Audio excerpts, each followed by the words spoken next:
कांग्रेस विधायक दल के नेता प्रदीप यादव और हेमंत सरकार में कांग्रेस कोटे के मंत्री इरफान अंसारी के बीच सदन के अंदर कई बार टकराव देखने को मिला है।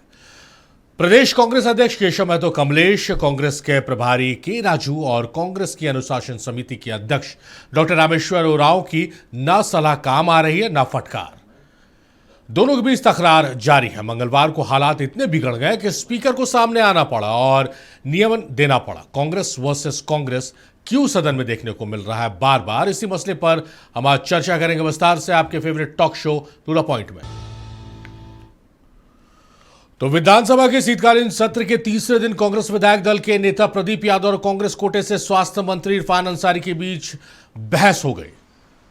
मौका ध्यानाकर्षण का था। हालात इतने बिगड़ गए कि स्पीकर को नियमन देना पड़ा। दोनों के बीच बहस से आजिज आए स्पीकर ने प्रदीप यादव को कहा कि मंत्री क्या आपके हिसाब से जवाब देंगे।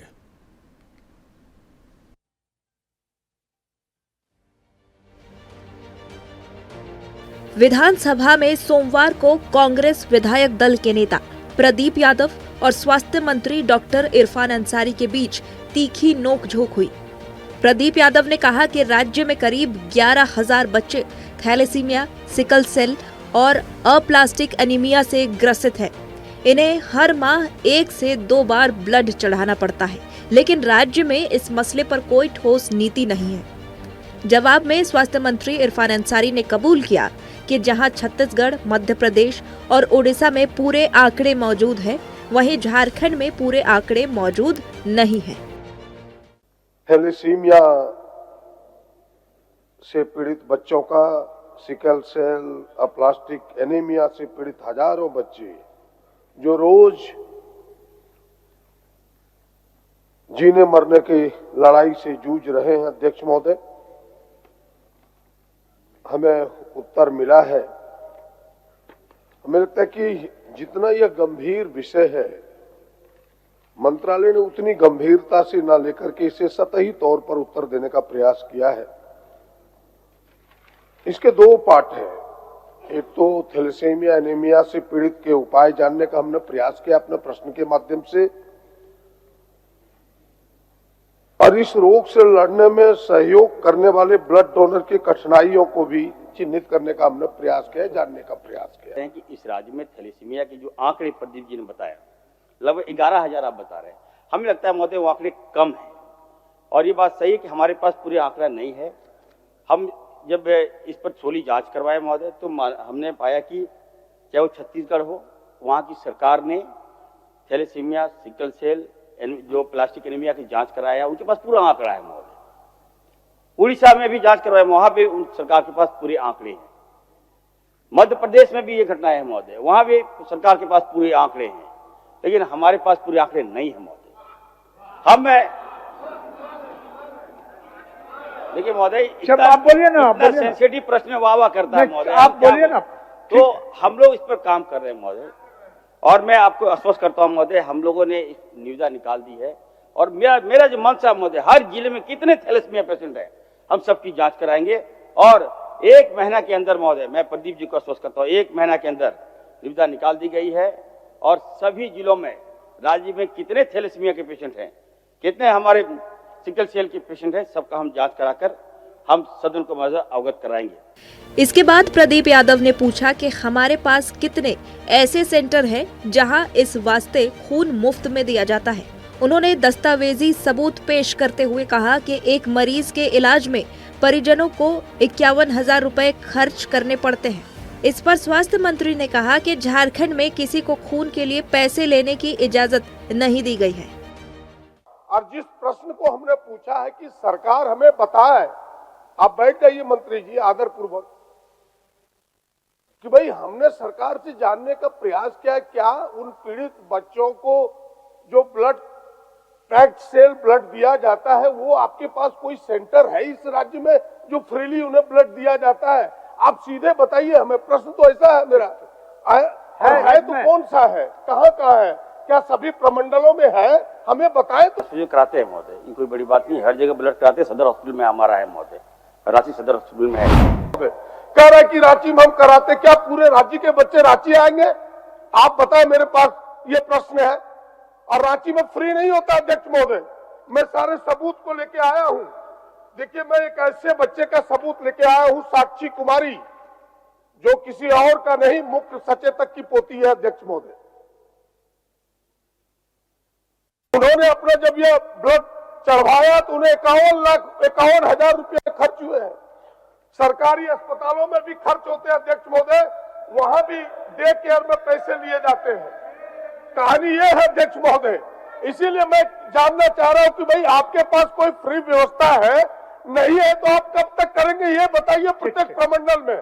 ये आप बताइए, उसके समाधान के रास्ते दिखाइए, वरना गप पहला के कि हम ये करें वो सब सुनने के लिए हम तो तोड़वा है। प्रबंध दीजिए कौन पैसा लिया है, अगर सरकारी माननीय मंत्री जी, आपके पास फ्री थैलेसेमिया के पेशेंट के लिए फ्री ब्लड देने का कोई संस्थान है क्या, वो बता दीजिए उतना। और कट है बिल्कुल सर, सभी सदर हॉस्पिटल जहाँ जहाँ हमारे बैंक है, ब्लड बैंक है, वहाँ पे हम लोग देते हैं सर, तभी चल रहा है सर।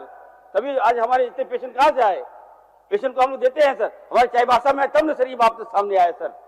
अध्यक्ष महोदय, सामान्य ब्लड उसको नहीं दिया जाता है।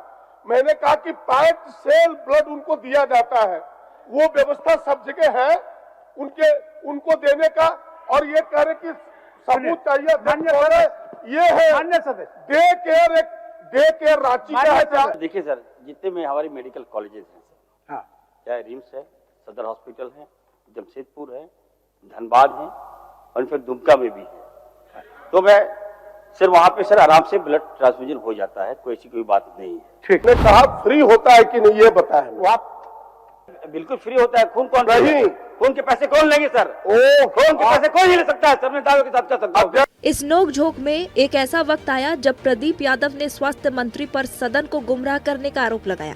स्पीकर ने जब उन्हें सबूत पेश करने को कहा, तब नाराज प्रदीप यादव ने कहा कि आप ऐसे टहलाइए नहीं, ये भिजवाने की चीज नहीं है, हम समाधान चाहते हैं। प्रदीप यादव के सवालों की बौछार से आखिरकार स्पीकर भी आजिज आ गए। तब उन्होंने प्रदीप यादव को फटकार लगाई और चुप होने को कहा, ताकि सदन की कार्रवाई आगे जारी रह सके। महोदय, कोई ले सकता है खून। ये जो आयुष्मान योजना के तहत उनके पेमेंट देने पड़े हैं ब्लड ट्रांसफ्यूजन में, ये है मेरे पास, उसको जांचवा लीजिए। ये है और देना पड़ता है, सदन को गुमराह न करें। ये बड़ा से अध्यक्ष, ठीक है, उसको जांचवा लेंगे। ये केवल यही नहीं, और जिस हम जो मुख्य सचेतक की पोती की बात हमने कही, वो पारस में उन्हें कराना पड़ा, दूसरी जगह नहीं हो पाया अध्यक्ष महोदय, जिसके भुगतान की रिसीट है मेरे पास। आप उसको भेजवा दीजिए आसन को। भेजवा दीजिए नहीं अध्यक्ष महोदय, आप ऐसे टहलाइए नहीं, मेरा आसन से आग्रह होगा। ये भेजवाने का चीज नहीं, हम समाधान चाहते हैं कि भाई सरकार बोले कि भाई हम अगर ये व्यवस्था नहीं है इतने दिनों के अंदर हम दुरुस्त करेंगे। और समय सर उपाय जो है सर वो बोन मैरो ट्रांसप्लांट है, जबकि सर हर जगह बोन मैरो ट्रांसप्लांट के यूनिट है, लेकिन झारखंड में नहीं है। हम लोग महोदय हम काफी प्रयास किए, हम कई लोगों को बुलाए, हम सेमिनार करवाए सर, और हम जानना चाहे कि आखिर झारखंड में 25 साल हो गया, आखिर बोन मैरो ट्रांसप्लांट यूनिट क्यों नहीं लगा यहाँ महोदय। आउट ऑफ वे जाके प्रदीप जी को मैं कहना चाहता हूँ, आउट ऑफ वे जाके सर हम लोगों ने टाई अप किया सीएमसी भेलोर और हमारे जो नारायणा हॉस्पिटल कलकत्ता से सर, हमारे जो पोस्ट, एक बार सुन तो लीजिए, आप बार बार खड़े हो जा रहे सर, इनकी मदद क्या है सर, मैं जानना चाहता हूँ। हमारी बात तो सुनिएगा, ये नहीं सुनिएगा सर, हमारी बात सुनिएगा कि नहीं सुनिएगा सर, हम बता रहे हैं, जवाब दे रहे हैं। तो आपत्ति है, मेरी आपत्ति ये है कि मैं सदन का माननीय सदस्य हूं, प्रदीप जी कोई आदमी नहीं है, माननीय सदस्य कह के बोला करे, ये मेरी आपत्ति है। ठीक सर, प्रदीप जी हमारे बड़े भाई हैं, क्या ऐसी बातें करते हैं? अच्छा चलिए ना, बोलिए, जवाब दीजिए। सर मैं ये कह रहा था कि सर देखिए यहाँ पे बोन मैरो ट्रांसप्लांट यूनिट नहीं था महोदय, ठीक है, हम लोग लगे, और महोदय हम लोग बहुत जल्द महोदय हम लोग सदर हॉस्पिटल में 7 करोड़ की लागत से बोन मैरो ट्रांसप्लांट यूनिट हम लगाने जा रहे हैं महोदय। और तत्काल जो पेशेंट है महोदय हम लोग बाहर भेजकर डॉक्टर्स को भी हम लोग ट्रेनिंग करा रहे हैं महोदय। हो गया और नहीं हो गया,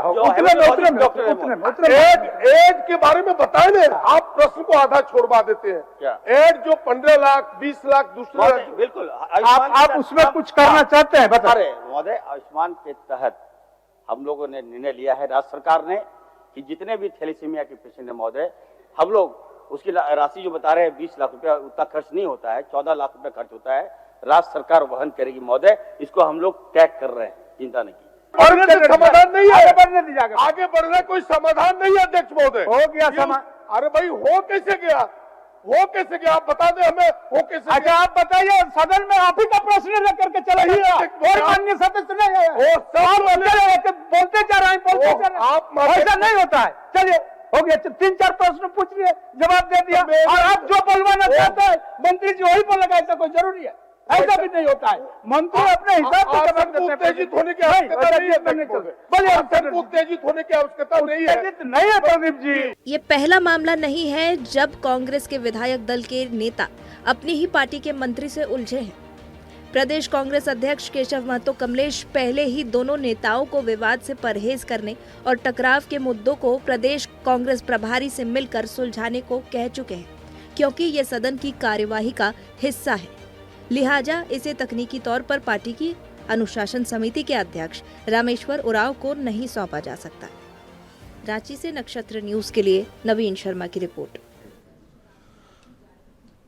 तो इतनी लंबी रिपोर्ट आपको हमने दिखाया है, इस वजह से दिखाया है कि कांग्रेस में क्या कुछ चल रहा है। इरफान अंसारी जब बन्ना गुप्ता मंत्री हुआ करते थे तो इरफान अंसारी सदन के अंदर, सदन के बाहर उनको घेरा करते थे। अब प्रदीप यादव इरफान अंसारी की भूमिका में नजर आ रहे हैं और कांग्रेस बनाम कांग्रेस नजर आ रहा है। इसी मसले पर हम चर्चा करेंगे। बहुत खास मेहमान हमारे साथ स्टूडियो से जुड़े रहे, मेहमानों को तारुफ कराते हैं, उसके चर्चा को आगे बढ़ाते हैं। हमारे साथ रमाकांत महतो जी है, बीजेपी के नेता है, बहुत स्वागत है रमाकांत जी आपका। नदीम खान है, हेल्थ एक्टिविस्ट है, नदीम खान साहब बहुत स्वागत है आपका। डॉक्टर आफ्ताब जमील है, जेडीयू के नेता है, बहुत स्वागत है आफ्ताब साहब आपका। और नितिन सिरमौर है, कांग्रेस के नेता है, बहुत स्वागत है नितिन जी आपका। नितिन जी से शुरुआत करेंगे। नितिन जी, ये चल क्या रहा है? प्रदेश अध्यक्ष ने फटकार लगाई, के राजू प्रभारी ने फटकार लगाई, अनुशासन समिति के अध्यक्ष ने फटकार लगाई, समझाया, लेकिन प्रदीप यादव समझ नहीं रहे हैं, इरफान अंसारी, और सदन में मंत्री को बात करने का तरीका भी सिखाते हुए नजर आ रहे हैं। कांग्रेस खुलेआम तौर पर अपनी फजीयत कराने को आतुर नजर आ रही है। नितिन जी, ये जनता का मुद्दा को लेकर आना सदन में एक मंत्री के सामने, इसे आप कांग्रेस बनाम कांग्रेस नहीं कह सकते हैं, इसे आप जनता बनाम मंत्री कह सकते हैं। जनता जो उस विभाग के मंत्री, उनसे वो सवाल किया गया था, उसका वो जवाब दे रहे थे, उसके जवाब से वो संतुष्ट नहीं हो रहे थे। और उन्होंने जैसे बताया कि सचेतक के पोती का मामला है, तो हाई प्रोफाइल मामला होने के चलते उसे ज़्यादा गंभीरता से उठाने का प्रयास वो कर रहे थे, ताकि उसके चलते उनकी छवि उनके क्षेत्र में कुछ अच्छी बन सके। अच्छा, कांग्रेस बनाम कांग्रेस ये नहीं आप कह रहे हैं। बार बार प्रदीप यादव को स्वास्थ्य विभाग में ही बहुत ज्यादा प्रश्न होते हैं और उनके निशाने पर हमेशा आपके स्वास्थ्य मंत्री, राज्य के स्वास्थ्य मंत्री होते हैं।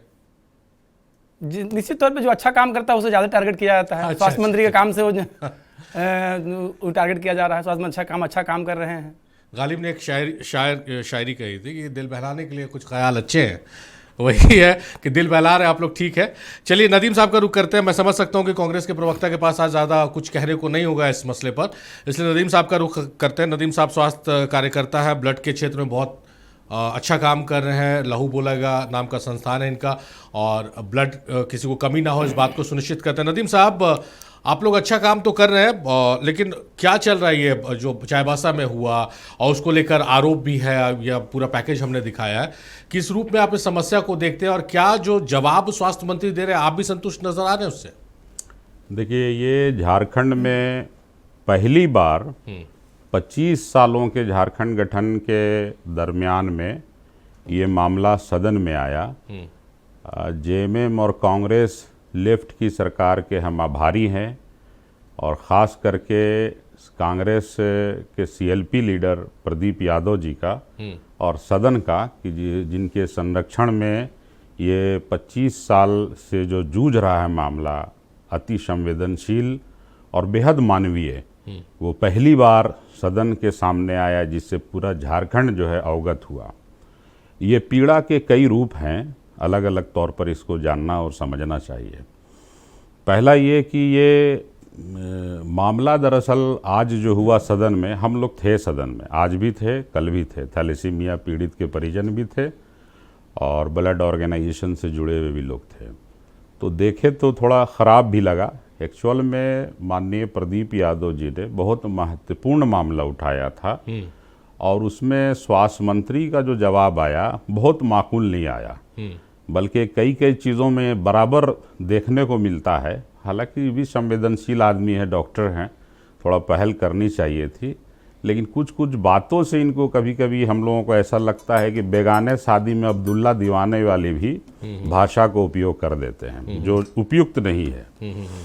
जैसे अब थैलेसीमिया पर टॉपिक पर अगर बात हो रही है, ब्लड से संबंधित मामले पर बात हो रही है, तो वहीं आना चाहिए।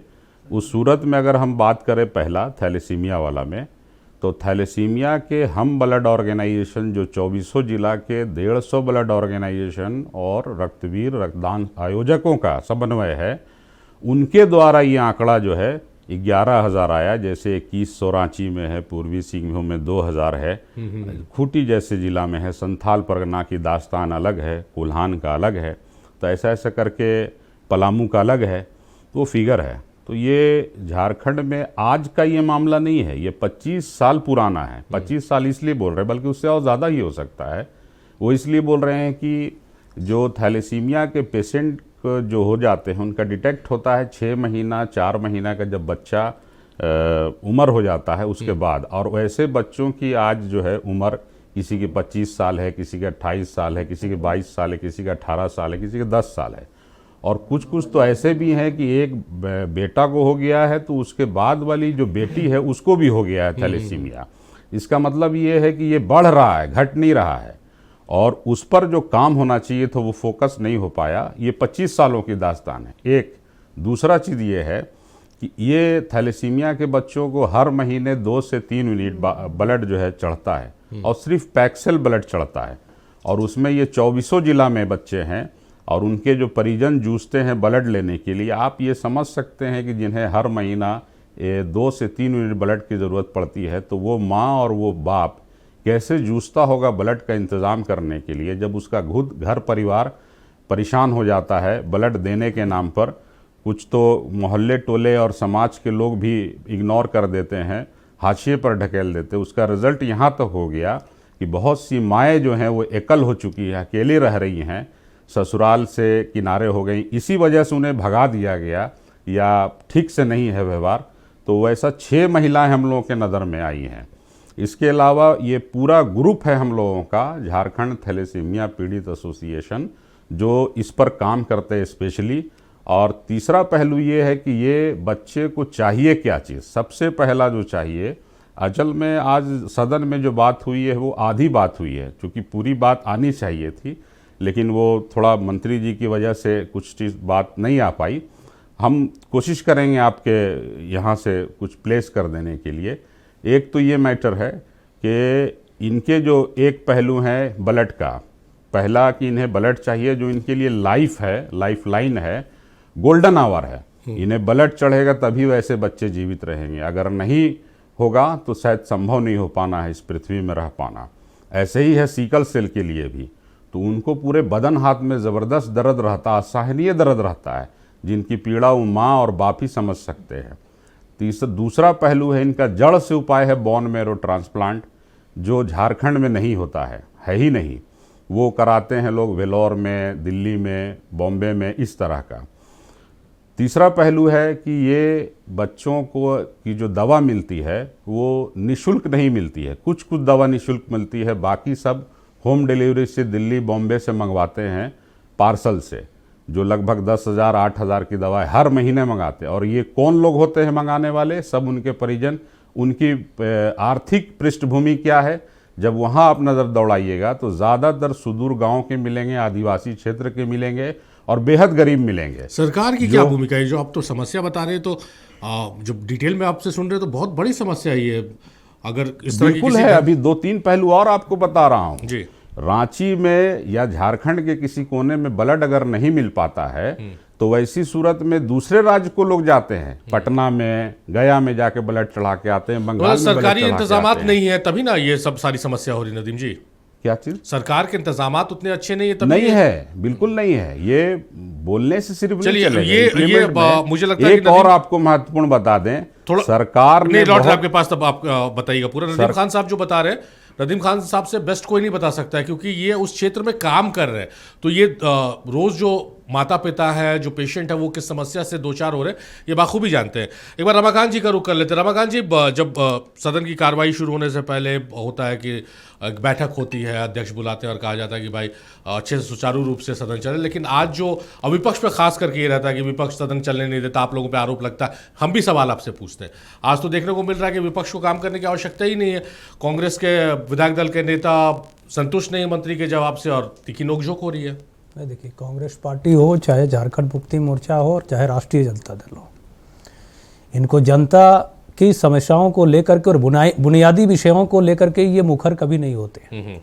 और ये आप कह रहे थे ना अभी, माननीय कांग्रेस पार्टी के जो काबिल प्रवक्ता बैठे हुए हैं, हाई प्रोफाइल मामला था, इसलिए माननीय प्रदीप यादव जी इतने मुखर हुए। तो बातें तो सामने आ ही जा रही है कि मामला पब्लिक से रिलेटेड नहीं है, और ये सदन में ये कम दिनों का सदन चलेगा, इन लोग टाइम पासिंग कर रहे हैं। ये प्रदीप यादव जी अपने बहुत बड़े खिलाड़ी हैं, बहुत जगह खेले हुए हैं, वो उनको हमेशा पावर चाहिए, और कांग्रेस पार्टी के विधायक दल के नेता हैं, और कांग्रेस पार्टी के प्रवक्ता बोल रहे सत्ता की ओर हो रहे हैं कि नहीं बढ़िया काम कर रहे हैं हमारे माननीय मंत्री, इसलिए प्रदीप यादव जी को उसमें जरा भाव में उनमें जलन सी हो रही है। भाई कौन बड़ा होता है पार्टी में? विधायक दल के नेता बड़े हैं कि माननीय मंत्री हैं? कांग्रेस पार्टी को यह पहले तय करनी चाहिए कि संगठन बड़ा है कि सत्ता बड़ा है। दूसरी बात, माननीय विधानसभा के अध्यक्ष महोदय के साथ जिस तरीके से तकरारें चल रही है जी, और परस्पर की ये जो भाव दिखाई दे रहे हैं, ये तो नहीं लगता है कि किसी समस्याओं का समाधान निकलेगा इसमें। तो विपक्ष की कहां, तो विपक्ष क्या करेगी यहाँ पे? विपक्ष का काम क्या है? विपक्ष जब बुनियादी विषयों को लेकर के चाईबासा में जिस प्रकार के HIV पॉजिटिव का ब्लड चढ़ाया जाता है, विपक्ष रोड में उतर जाता है। एक पूर्व मुख्यमंत्री के साथ में वहां के माननीय उपायुक्त जिस तरीके से बिहेव करते हैं, या माननीय विधायकों और सांसदों के साथ में जिस प्रकार से इनके अधिकारी नौकरशाह, जिस ब्यूरोक्रेट जिस तरीके से बिहेव करता है, जो आचरण और कार्य पद्धति दिखाई जा रही सरकार में, दुर्भाग्यपूर्ण है। और स्वास्थ्य की जहां तक बात है, कांग्रेस पार्टी में एक अनार 100 बीमार की स्थिति हमेशा से रही है। अब इरफान साहब को इससे पहले वाली पीरियड में देख लीजिए, बन्ना साहब थे हेल्थ मिनिस्टर, बार बार आला लगा के कह रहे थे कि मैं डॉक्टर हूं, मुझे बना दिया जाए हेल्थ मिनिस्टर, इनसे बेहतर काम करूंगा। वो काम नहीं कर रहे हैं। इनके 12 विधायक मंत्रीगण काम नहीं कर रहे हैं, कह के केंद्रीय नेतृत्व के वहां शिकायत करने पहुंचे। और इसी क्रम में 5 साल इन्होंने बिता दी, एक काम नहीं हुई सरकार में। डॉक्टर साहब जो हमारे एक्सपर्ट बैठे हुए हैं ठीक कह रहे थे, समाधान की ओर बढ़ा नहीं जा रहा है, समस्याएं उलझाया जा रहा है इसमें, और उलझाने के पीछे सराहना ही भी दी जा रही है, क्योंकि सत्ता का स्वाद अगला को चखना है। तो ये सबसे एक राज्य की जनता देख रही है इब्राहिम साहब, ये ठीक नहीं हो रहा है, समाधान ढूंढा जाना चाहिए। झूठ पे झूठ, सदन में झूठ पे झूठ माननीय मंत्री बोल रहे हैं कि दुमका में हमारी फ्री ब्लड की व्यवस्था है, तो कह रहे हैं बोकारो धनबाद में है, तो जमशेदपुर में है, रांची में है, आप पता लगा लीजिए। मैं कई थैलेसीमिया की बीमारी वाले बच्चे का गार्जियन का एड्रेस मैं दे सकता हूं, बेचारे कितने तकलीफ में जीते हैं। और स्वाभाविक है, जिन गरीब घर में बच्चे ये सब पैदा होते हैं, नौनिहाल हैं, जो राष्ट्र के भविष्य हैं, इनके साथ इस प्रकार की व्यवस्थाएं होती हैं। इसमें स्वयं माननीय मुख्यमंत्री जी को संज्ञान लेकर के स्पेशल इसमें नीतिगत फैसला लेना चाहिए, और जल्द ही जल्द लेना चाहिए। चलिए, आफ्ताब जमील साहब का रुख करते हैं। आफ्ताब जमील साहब, मामला गंभीर है, लेकिन उस गंभीर मसले पर जिस तरह से सदन की कार्रवाई में आरोप प्रत्यारोप के दौर जारी है, लगता नहीं कि निष्कर्ष निकल पाएगा। इसीलिए आज हमने नदीम खान साहब को बुलाया कि उनसे हम समझे कि कितना मामला गंभीर है और क्या आवश्यकता है उसमें करने की। देखिए इब्राहिम भाई, अभी हम पहले सुन रहे थे, और आज का जो विषय है ये बहुत ही गंभीर विषय है, और किसी के ज़िंदगी और मौत का सवाल है। तो राज्य जो बना और राज्य का जो निर्माण हुआ, वो एक मकसद के तहत हुआ था, जिस मकसद में अभी तक कामयाबी नहीं मिली। ये लोग आज जो बात करते हैं ये इनके बात में माने खोखलापन है। इसको 2 लाइन में हम आपको बता देते हैं कि तुम अपना राज खुद ही खोलते हो, ज़रूरत से ज़्यादा बोलते हो, तुम्हारा झूठ सच लगता है सबको, न जाने झूठ में क्या घोलते हो। तो ये प्रदीप यादव और इरफान अंसारी ये आपस में इस तरह का बात कर रहे हैं जो जनता को दिग्भ्रमित करने का काम हो रहा है। क्योंकि स्वास्थ्य विभाग की जो व्यवस्था है, अभी मंत्रालय जो स्वास्थ्य मंत्रालय आप देख रहे हैं, रांची में इसको बैठ करके देखने से नहीं होगा। मैं अभी संथाल परगना से मैं आया हूँ होकर के, और मैंने संथाल परगना में स्वास्थ्य व्यवस्था को देखा है, एकदम चरमराई हुई व्यवस्था है। आप यहाँ सदर अस्पताल में चले जाएंगे और मेडिकल में चले जाएंगे तो आपको समझ में आएगा। अभी हमारे भाई बोल रहे थे कांग्रेस के प्रवक्ता कि हाई प्रोफाइल जब आदमी रहेगा तब उसका सुनवाई होगा और उसके लोग विधायक और मंत्री आपस में लड़ेंगे। लेकिन आम जनता अगर है, गरीब जनता है, जिनके बाल बच्चों के साथ थैलेसीमिया जैसे मर्ज हैं और उनकी बीमारी को किस तरह से, देखिए अभी बोन मैरो की भी बात नदीम भाई कर रहे थे। नदीम भाई तो आज से नहीं, मैं जानता हूं इनको 20 वर्षों से ये लगे हुए हैं इसी काम में। ये मसीहा वाला काम करते हैं, मसीहाई काम है ये, और इनके माध्यम से न जाने कितने लोगों को फैज़ पहुंचा है। तो मैं देखा हूं कि कहीं भी बोन मैरो को जो चेंज करने की मामलात हैं, ये बोन मैरो का चेंज कराने चले जाइएगा तो कम से कम 10 से 20 लाख रुपया का खर्च बढ़ जाएगा। और ये सोच नहीं सकता है आदमी, ये कैंसर से भी बड़ा चीज़ है। कैंसर में तो आपको बता देता है आदमी कि आप इतना दिन जिंदा रहिएगा और ये बीमारी जो है आपका इससे ठीक हो जाएगा। थैलेसीमिया जो मर्ज है ये बाइबॉर्न होता है और इसका कोई इलाज नहीं है। अगर इसको कोई सरकार फैसिलिटी नहीं देती है, अगर इसको फ्री में लॉन्च नहीं किया जाएगा, गरीब बच्चे और गरीब बच्चियां मरते चली जाएंगी। इसका कहीं से कोई आंकड़ा आपको मिलेगा नहीं। तो झारखंड की सरकार पूर्ण रूप से झूठ पर आधारित है और झूठ ही बोल रहे हैं ये लोग। सदन में भी दिग्भ्रमित करने का काम कर रहे हैं झारखंड की जनता को भी और झारखंड के लोगों को भी, ताकि आप आपस में लड़िए और दूसरा कुछ बोलबे नहीं करे। अरे भाई, तो हम लोग उस बात को जान रहे हैं बेहतर ढंग से। ना तुम्हें मज़ा आता है रूठ जाने में और हमें मज़ा आता है तुम्हें मनाने में। ना तुम बाजाओ ना हम बाजाएं।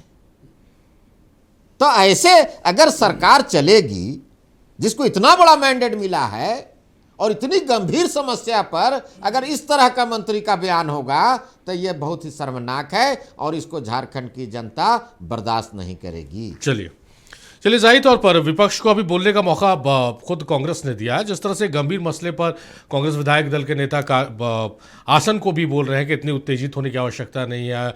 सदन के जो अध्यक्ष हैं वो कह रहे हैं कि भाई आप जैसा हूबहू चाहते हैं वैसा जवाब मिनिस्टर नहीं दे रहे हैं, इसीलिए आप सवाल पे सवाल कर रहे हैं। तो जनता से जुड़े जो मुद्दे हैं, ये भी एक गंभीर मुद्दा है, गंभीर मसला है। वो सारी चीज़ें गौन हो जाएगी जब एक ही दल के 2 नेता आपस में सदन में भिड़ते हुए नजर आएंगे। और ये अभी की बात नहीं है। आप अगर आंकड़ा उठा लीजिए तो मानसून सत्र में वही हालत रहते हैं, बजट सत्र में वही हालात रहते हैं। बहरहाल इसी मसले पर हम चर्चा करते रहेंगे और जवाब ढूंढने का प्रयास करेंगे। नदीम खान साहब से रुख करेंगे कि कब कितनी बड़ी समस्या और सरकार का क्या कोई प्लानिंग, कोई रोड मैप है इस समस्या को लेकर।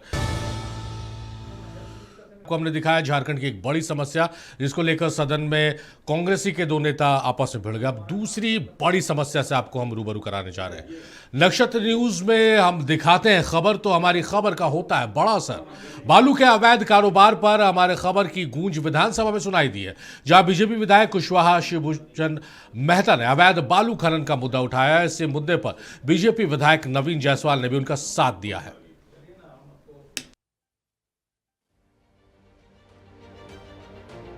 नक्षत्र न्यूज में 1 दिसंबर को हमने ऑपरेशन पीला सोना का काला धंधा स्टिंग ऑपरेशन दिखाया था। बालू के अवैध कारोबार पर हमारी खबर का असर हुआ है। झारखंड विधानसभा के शीतकालीन सत्र के तीसरे दिन बीजेपी विधायक कुशवाहा शशि भूषण मेहता ने सदन में अवैध बालू खनन का मुद्दा उठाया। जैसा कि हमारी रिपोर्ट में भी बताया गया था, इस अवैध धंधे में सीओ, डीएमओ के अलावा थानेदार की भी संलिप्तता की आशंका जताई जा रही है। सदन में शशि भूषण मेहता का आरोप भी यही था कि अब थाने से अवैध बालू के कारोबार का संचालन हो रहा है। आइए हम आपको सुनवाते हैं शशि भूषण मेहता का सदन के फ्लोर पर लगाया गया आरोप और मंत्री योगेंद्र प्रसाद का इस पर जवाब। विधानसभाओं में होगा, बाकी विधानसभा पलामू में तो आती है। ये बालू का जो जितने भी ये है सप्लाई का काम है वो थाने को दे दिया गया। थानेदार का काम है सो लॉ एंड ऑर्डर का नहीं रह गया, बल्कि जितने भी है सो ट्रैक्टर वाले हैं, बिचौलिए हैं, उन तमाम लोगों का सूची बना करके उनको बालू चलवाने का रह गया। और इसके साथ साथ जो भी बालू मिलना चाहिए काफी ऊंचे दामों पे मिल रहा है, और जो ब्लैक से मिल रहा है तो फिर है सो सरकार है सो उसको जो राजस्व मिलना चाहिए, जो सरकार के सिस्टम के अनुसार होना चाहिए, उसके अनुसार नहीं मिल रहा है। मैं सरकार से ये जानना चाहूँगा, मंत्री महोदय से जानना चाहूँगा आपके माध्यम से महोदय, ये क्या है सो ये आसानी से बालू है सो कम दाम पर मिलेगी, और या फिर है सो इसी प्रकार से ब्लैक में लोग ले करके अपना सो ये जो 300 रुपये मिलता था पहले ट्रैक्टर है सो बालू, अब आज है सो 7,000 मिल रहा है, क्या इसी प्रकार चलेगा? इसको मैं जानना चाहता हूँ। माननीय सदस्य का जो पूरक विषय है वो पूरक विषय को छोड़कर अन्यत्र भी चले गया महोदय। उनका पूरक विषय हम बोल देते हैं महोदय, जवाब भी हम दे देते हैं।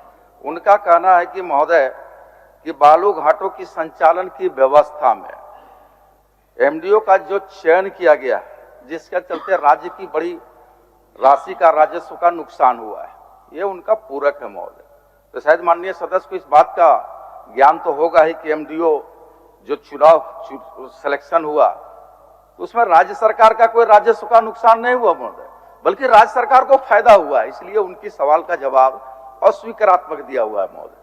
क्योंकि जितनी कम दर में हम एमडीओ का चयन किए तो राज्य सरकार को पेमेंट देना है महोदय, तो राज्य सरकार कम से कम दर में पेमेंट किया तो राज्य का राजस्व का प्राप्ति हुआ महोदय, राज्य का नुकसान कहाँ हुआ राजस्व का महोदय। दूसरा खंड 2 में उनका जो है महोदय कि भाई 2017 के बनिस्पत अभी जो बालू के अवैध खनन हो रहा है, उत्खनन हो रहा है, चोरी हो रहा है, जितना राज्य को राजस्व नहीं मिलता है उतना अन्य लोगों को राजस्व मिलता है। तो शायद इस बात का ज्ञान या बोध भी हम उनको करा दें माननीय अध्यक्ष महोदय आपके माध्यम से कि हमारी सरकार दोनों हाथ लेकर के राज्य की जनता के प्रति कृत संकल्प है कि लोगों को पिछले विधानसभा में भी बालू कैसे मिले, इस दिशा में हमारी सरकार सुनिश्चित किया है महोदय। शशि भूषण मेहता के सवाल पर मंत्री जी के जवाब से नाखुश नजर आ रहे विधायक नवीन जायसवाल भी इस बहस में शामिल हो गए। झारखंड में किस जिले में, किस शहर में, किस गांव में 100 रुपया CFT बालू मुहैया होता है? आप सभी यहाँ माननीय सदस्य बैठे हैं, सरासर ये गलत है, नंबर 1। नंबर 2, जो 2025 का बालू का नीलामी का पॉलिसी है, वो ऐसा पॉलिसी पैकेज बना के है अध्यक्ष महोदय कि झारखंड का कोई भी आदमी वो बालू घाट का नीलामी में पार्टिसिपेट नहीं कर सकता है। फिर दिल्ली और मुंबई के लोग आएंगे। तीसरा, अगर बालू घाट का नीलामी नहीं हो रहा है तो पेशा कानून के लिए ऑनरेबल हाईकोर्ट अगर इनको इंस्ट्रक्शन दिया है तो ये काम सरकार का ना है अध्यक्ष महोदय, पेशा कानून किस स्थिति में करें। आम इन माननीय सदस्य का सिर्फ इतना प्रश्न है कि बालू का अवैध कारोबार चल रहा है, पॉइंट नंबर 1। दूसरा, बालू आम जनता को, गरीब को, अगुआ आवास हो, प्रधानमंत्री आवास हो, अपना घर मकान बनाना, किसी को अध्यक्ष महोदय 100 रुपया CFT, मतलब ट्रैक्टर 200 रुपया में 200 CFT होता है। तो आज इतने बड़े सदन में इस तरह का गुमराह करने वाली बात अगर माननीय मंत्री करेंगे तो कोई भी सदस्य को पीड़ा होगी, और ये पूरा झारखंड देख रहा है कि 100 रुपया CFT में कहां मिल रहा है। बालू पर बहस का तीसरा राउंड भी चला। आइए आपको सुनाते हैं विधायक शशि भूषण मेहता और मंत्री योगेंद्र प्रसाद के बीच बालू पर बहस का राउंड 3। ये 325 बालू घाटों का झारखंड में नीलामी हो चुका है, 100 रुपये CFT उपलब्ध है, हम लोग सुन लिए। लेकिन पलामू में कितना, कौन कौन घाट है जो 100 रुपया में मिल रहा है, थोड़ा सूची उपलब्ध करा दें। 1 नंबर। 2 महोदय, दूसरी बात महोदय, दूसरा सवाल यह है कि अगर अवैध बालू का खनन नहीं हो रहा है और अवैध लूट नहीं हो रहा है, फाइन नहीं लोग जमा कर रहे हैं, तो फाइन से कितना पैसा मिला सरकार को, और ये एमडीओ से कितना मिला, इनका 325 वाला में से पलामू से कितना मिला, इसको बता दें। हम समझते हैं कि ये दोगुना है तो फाइन से मिला, इसलिए कि प्रतिदिन ऐसी है, और ये आंकड़ा वाला बात है सो हवाई है, इसके अलावा कुछ नहीं है। हम सरकार से ही मांग करना चाहते हैं कि पलामू में जितने बालू है सो अभी बिहार से आ रहे हैं, यूपी से आ रहे हैं, ऊंचे दाम पर 35,000 रुपया में एक हाईवा मिल रहा है, उसको आप बंद करवाएं और आसानी से इजी वे में लोगों को 400-500 रुपए तक जो सब पहले मिलता था ट्रैक्टर बालू उपलब्ध कराने का काम करें महोदय। और जितना है सो कहिए कि लूट मचा हुआ है गाँव में, ये कहीं थानों में, थाना का कहिए कि एक काम रह गया है, उसको बंद करने का काम करें, उसको नकल कसने का काम करें। एक अंतिम पूरक आया है महोदय कि राज्य में जो 274 हमने कहा कि 100 रुपया में 100 CFT बालू मिल रहा है गाँव में, तो वो कह रहे हैं कि पलामू में कहाँ मिल रहा है, कितने घाट है। मैं आंकड़ा बता देता हूं महोदय उनको कि पलामू में 71 घाट है महोदय, सबसे बेसी राज्य में पलामू में ही 71 घाट है, जो 100 CFT 100 रुपया में सरकार मुहैया करा रही है महोदय। अब दूसरा इनका जो एक पूरस था कि बनारस से आ रहा है, बड़े लोग बेहतर बालू क्वालिटी कंप्रोमाइज नहीं करते हैं तो बाहर से भी ला रहे हैं महोदय। अब उसमें हम लोग कोई क्या कर सकते हैं महोदय, लेकिन 71 घाट पलामू में 100 रुपया पर 100 CFT इनको बालू मुहैया करा दिया जा रहा है महोदय। आइए अब हम आपको दिखाते हैं बालू के अवैध कारोबार पर हमारी एक्सक्लूसिव रिपोर्ट की कुछ झलकियां। वहाँ पता करवाते हैं और जो भी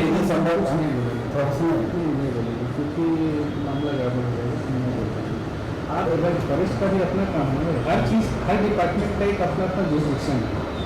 ऐसे हम जा सकते हैं, लेकिन फॉरेस्ट एरिया अगर पूरा पक्का है तो उसमें हम कुछ कार्रवाई नहीं कर सकते। वाह जी, डीएमओ साहब को रेस्ट्रिक्शन का ख्याल आया। अच्छा आया, उसके लिए आया जो बालू के लिए नदी ही खा रहा है। बाकी तो आप जान ही रहे हैं, तो पूरा कॉरिडोर बन चुका है, बालू कोयला और ये जो ईंट भट्टा है इस सब का। इस समय तो डीएमओ से लिया जाए ना। डीएमओ सर आपने बता देंगे कुछ विशेष? वही है सर कि जो भी चल रहा है वो अवैध है कि नहीं, आप लोग के पास क्या उसका जानकारी है, यही सब। बाकी जो नहीं मेरा जानकारी जितना कोयला होता है सब आता है CCL से। जी जी। बाकी आप साथ में बैठिएगा, बात करिएगा तो कुछ बात जरूर पॉजिटिव बात होगा।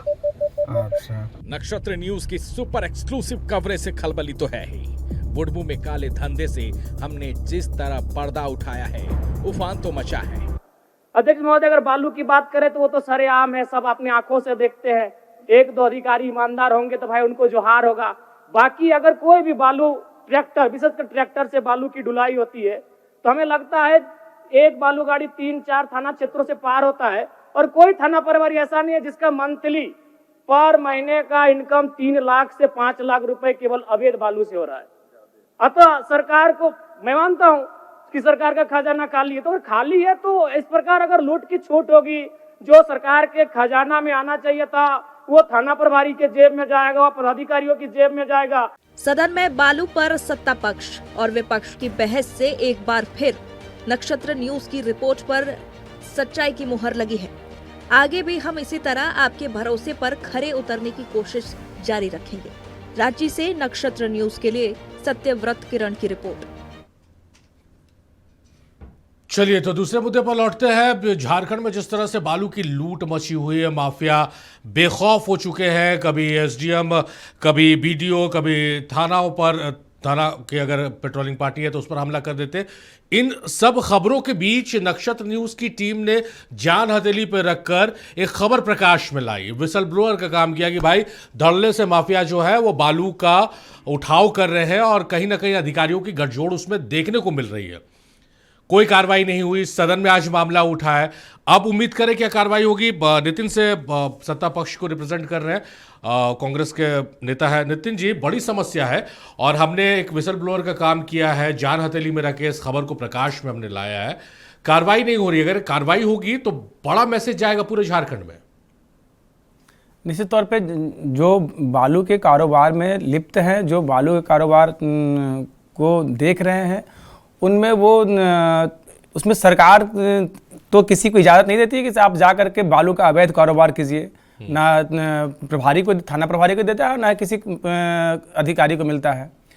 इसमें बालू के उठाव पे कार्य जो होता है उस पर सरकार गंभीर है और कार्य भी कर रही है, आगे भी उस पर कार्य किया जाएगा।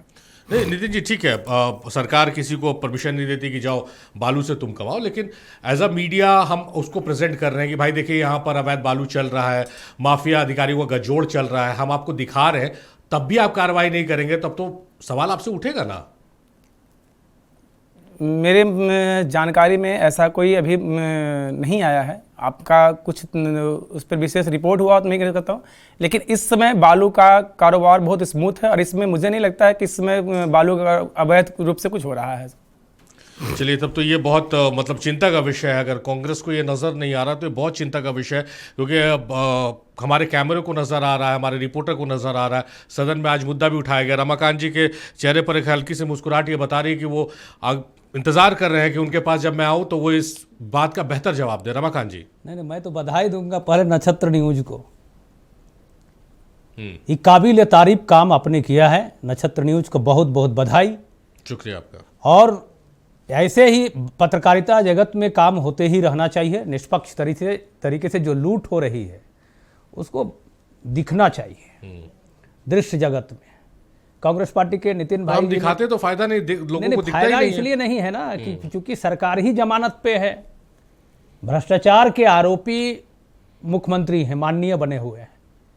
और नितिन भाई कह रहे हैं ना, कांग्रेस पार्टी के प्रवक्ता कह रहे हैं कि भाई दिखाई नहीं दे रही, भाई थाना को थोड़े कही जा रही है कि आप उठाओ बालू या चोरी करवाओ, तो भाई आ रही है। अब आप तो बुड़मू की बात कहे, मैं जिधर रहता हूं जिस क्षेत्र में, सिल्ली विधानसभा हो, तमाड़ विधानसभा क्षेत्र में, अभी अब चलिए मेरे साथ में, मैं आग्रह करता हूं आपको एक बार देखिए उसमें कैसे लाइन लगी, सैकड़ों गाड़ियां, हजारों गाड़ियां जाती हैं, और उसमें से सत्ताधारी दल के विधायक के कार्यकर्ता उसमें प्रत्येक गाड़ी पैसा लेते हैं 5-5 हजार रुपये खुलेआम।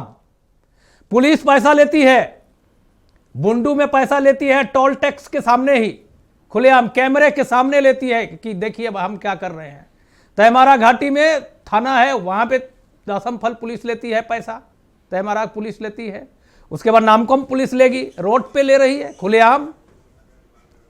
थानों की बोली लगाई जाती है, जहां जहां बालू उठते हैं, उत्खनन होता है, अवैध उत्खनन होता है, सीओ को दौड़ाया जाता है कहीं कहीं, पूरे अखबार में, लब्ध प्रतिष्ठित अखबारों में, आपके न्यूज चैनलों में दिखाई जाती है। सरकार इसे संवेदनाओं के साथ या संज्ञान लेने में क्या दिक्कत है? अच्छा रमाकांत जी, यहाँ पर एक मिनट आपको रोकेंगे। आपने अभी बताया, इससे पहले इस मुद्दे को जब हम प्रकाश में लाया था, तो सागर आए थे जेडीयू से। जेडीयू ने, सागर ने बाजाफ्ता नाम लेके बताया था कि तमाड़ से जो बालू उठता है नामकुम आता है, और उसमें कौन कौन से लोग हैं जो विधायक के लोग हैं, नाम लेके उन्होंने बताया। बताए होंगे, उनको जानकारी में है, मुझे भी जानकारी, मैं नाम नहीं बता रहा, मैं तो कह रहा हूं ना, सत्ताधारी दल के माननीय विधायक, विभिन्न संगठन के लोग भी उसमें इन्वॉल्व हैं, और सरकार के ऐसा संरक्षित है। ये सरकार ही कह रही है कि आप जितना लूटना है लूट लो राज्य को, क्योंकि इनको दर्द थोड़े है सर, प्रसव पीड़ा तो एनडीए के पास है ना। झारखंड अलग राज्य इन्होंने नहीं दिया था, ये चंदाखोर लोग थे, आंदोलन के नाम से चंदा किया इन लोगों ने, और वही काम सत्ता में रह के भी कर रहे हैं। एक भी वादे इस सरकार के आप दिखा दीजिए, आप कोई काम। आज विधानसभा को चलने नहीं दे रहे हैं परस्पर में, बालू पे इतनी बड़ी घटनाएं परिघटित हो रही हैं, रोज दिन यही घटनाएं हो रही। एक सीसीटीवी कैमरा आप दिखा लीजिए, रोड में आप दिखा लीजिए, कई दुकानें कहीं भी है, यहाँ सड़कें में गाड़ियां चल रही हैं, जितने सुबह सुबह 4 बजे यहाँ पे बालू गिराई जाती है, पुलिस हर जगह रहती है। क्यों है इस प्रकार की घटना घट रही है? तो माननीय मुख्यमंत्री जी के सह पे सारी घटनाएं हो रही हैं, सरकार इसमें जिम्मेदार है पूर्णतः तरीके से। हम नाम गिना देंगे यहाँ पे कौन कौन लोग हैं इसमें, हम भी गिना सकते हैं, लेकिन नाम गिनाने से क्या फायदा? माफियागिरी इतना ज़्यादा हावी हो गया है, शराब, अवैध शराब इतने बिक्री किए जा रहे हैं, उनको जवानों को बर्बाद कर दी जाए, शिक्षा व्यवस्था को ध्वस्त कर दिया जा रहा है, स्वास्थ्य व्यवस्था को ध्वस्त कर दिया जा रहा है, एक भी नए काम यहाँ पे नहीं हो पा रहे हैं, बालू की लूट चरम पे है। माननीय मुख्यमंत्री जी ही के इशारे संरक्षण पे हो रहा है, मैं दावे के साथ कह सकता हूँ। और आप चलिए, आप दिन कैमरा लगा करके मेरे साथ भी कितना आपका कैमरा में कैद कर देंगे, आपका कैमरा में भर जाएगा, इतनी बालू गाड़ियां चल रही हैं। नहीं, वो सब कैद हम लोगों का, हम लोगों ने आपने दिखाया एपिसोड दर एपिसोड अब अब चला रहे हैं आप पे देखिएगा सरकार आईपीआरडी से क्या करेगी। आप देख लीजिएगा नितिन जी, कई अखबारों का देखिए, एड रोक दिया जाता था। नितिन जी, रमाकांत जी, जो मैंने सागर का जिक्र किया, रमाकांत जी भी खुलकर बता रहे हैं कि कहां पर होता है, कहां से उठाव होता है, कहां लाया जाता है। भाई मीडिया अच्छा, बता और रही है। इब्राहिम जी और एक बात बता रहा हूं मैं आपको खुलेआम, अब दूर जाने की जरूरत नहीं है आपको।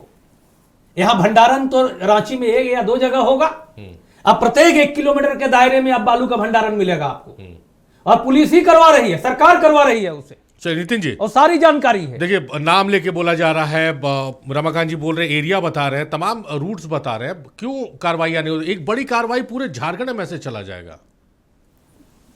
बालू का अवैध कारोबार में आप इनका जैसे कहना है, मुख्यमंत्री का इसमें कोई लेना, तो मुख्यमंत्री को जबरदस्ती घटा, ये तो कह रहे हैं कि मुख्यमंत्री जी बेल पे हैं, सरकारी बेल पर है, इनका तो कोई बात ही, जब जिनको कह, और पहले ही हाईकोर्ट ने कह चुका है कि इसमें इनका कोई लेना देना नहीं है, तो इनका बात का उसमें कोई जब, लेकिन बालू का जो कारोबार है, इसमें कारोबार में जो लोग लिप्त हैं, जो लोग अवैध कारोबार में लगे हुए हैं, उन पे कार्रवाई होगी, निश्चित तौर पे कार्रवाई होगी।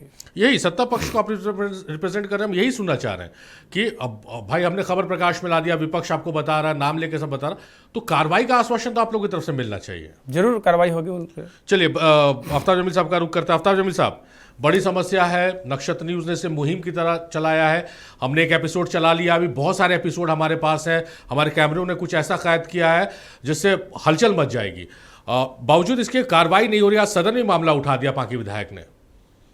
देखिए सारिफ भाई, जो हाल अभी झारखंड का बना है, अभी रमाकांत भाई बता रहे थे कि लूट ऐसा मचा हुआ कि लूट सके तो लूट।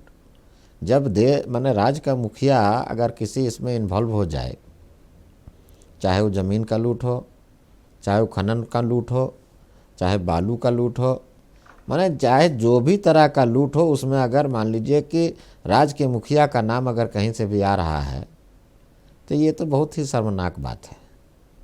और आप देखेंगे एक चीज़ कि बालू जो है, अगर कोई गरीब इंसान अगर मकान बनाना चाह रहा है, तो उस गरीब इंसान को मकान बनाने के लिए एक ट्रैक्टर भी वो नहीं ले पा रहा है, उसको टेम्पो में बालू ले जाना पड़ रहा है, और वो टेम्पो में बालू किसी स्टॉकिस्ट से खरीद रहा है। और यहाँ बालू जो है दरवाजे पे गिरा ट्रेनों में, तो पुलिस पूछने आ जाती कहां से बालू आया। ट्रेनों में पूरा पैक होकर के बाहर जा रहा है, पूरा वैगन से जा रहा है, और एक से एक 25 चक्का 40 चक्का के ट्रक में लोग बालू यहाँ से ले जा रहे हैं। आप जीटी रोड में जाएंगे तो आप देखते दंग हो जाएंगे कि बाप रे बाप, आपको लगेगा कि कितना बड़ा यहाँ पर कोई रेला जा रहा है। और बालू आपके आँख में जो है, कार में भी अगर आप बैठे हुए हैं तब भी में आपको कार में भी आपको आंख में बालू लगेगा। ये जो रोड में इतनी एक्सीडेंट हो रही है, ये बालू के ट्रक का भी इसमें बहुत बड़ा रोल है। और ये चोरी, ये जो है बालू की जो जिस तरह से अवैध खनन का जो मामला है, और ये जो पत्थर माफिया हैं, ये बालू माफिया हैं, ये पूरे झारखंड को इस तरह से कर दिए हैं कि कुछ कहा ही नहीं जा सकता है। प्रशासन बिल्कुल मौन है, और जहां पर ऐसे लोगों को पोस्टिंग की जाती है, उनको मुमांगा जगह दिया जाता है, और उनको बता दिया जाता है कि तुमको मैं पोस्टिंग कर रहा हूं, थाना का मुंशी से लेकर के जिला का एसपी तक यहां पर इन्वॉल्वमेंट है, जिला का अधिकारी तक उसमें इन्वॉल्वमेंट है। आप सारिफ भाई, आप लाख उसमें चला दीजिए एपिसोड में, कुछ नहीं होगा, किसी पर कोई कार्रवाई नहीं होगी, इसलिए कि पूरा महकमा लगा हुआ है सुबह से शाम तहसीली में कि किस तरह से पैसा कहां से तहसीला जाए और कैसे किसी को ब्लैकमेल करके उसको निकालने का काम किया जाए। आज एक भी आप इससे पूछ लीजिए, खनन का जो डीएसओ है या और लोग जो पदाधिकारी लोग होते हैं, उनसे जाकर के आप देख लीजिए, आज बालू घाट का जो स्थिति है, ग्रामीण जो है बेचारा, अगर कोई ग्रामीण एक बोरा अपने घर में काम करने के लिए एक बोरा कोयला या एक बोरा बालू ले जा करके जमा करता है अपना घर में, तो उसके घर में रेड पड़ जाता है CISF वालों का और पुलिस का। लेकिन बड़ा बड़ा जो इसमें यहाँ पर चोर और माने इस टाइप के जो बालू माफिया लोग भरे पड़े हैं, इन पर कोई दबाव नहीं, किसी तरह का कोई अरेस्टिंग नहीं, किसी तरह की कोई केस मुकदमा नहीं हो रही है। काहे भाई कि वो टोटल महकमा बिका हुआ है और ये झारखंड में ही संभव है, बाकी जगह पे इस तरह के कार्य नहीं हुआ करते हैं। चलिए आफ्ताब साहब बहुत शुक्रिया आपका, रमाकांत साहब बहुत शुक्रिया आपका, नितिन साहब आपका भी बेहद शुक्रिया, नदीम खान हमारे जुड़े थे उनका भी बेहद शुक्रिया।